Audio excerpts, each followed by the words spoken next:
ভায়োলিনকে এইভাবে ধরে সোজা করে এইরকম যদি বাজাই, সেটা নিয়ম না, সেটা সিস্টেমের মধ্যে পড়ে না। এইরকম সোজা ধরলে না আপনি ভায়োলিনে কোনো কাজ করতে পারবেন না, মিল করতে পারবেন না, গমক করতে পারবেন না। আপনার এক কথায় আপনার বাজনা সুন্দর হবে না। বাজনাকে যদি সুন্দর করতে হয়, যদি ভায়োলিনের ফ্রেটের মধ্যে আঙ্গুলকে নাচাতে হয়, তাহলে ভায়োলিনটাকে তো আগে আটকাতে লাগবে। আর কি রকম করে আটকাবো? এই যে এইরকম দুই হাত ফ্রি থাকবে।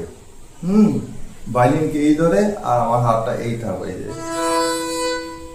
তখন আমি ইচ্ছা মতো এইটাকে ভায়োলিনের ফ্রেটের মধ্যে আমার আঙ্গুলটাকে খেলতে পারবো, আর আমার এইটাও স্ট্রেট থাকবে। সবকিছুই এক কথায় সুন্দর হয়ে যাবে। তো ভায়োলিনের পজিশন এই না, সবসময় যাতে এই থাকে, আর এই পার্টটা দিয়ে যাতে আমরা ভায়োলিনটাকে ধরতে পারি, তারপর আপনি কাজ করতে পারবেন।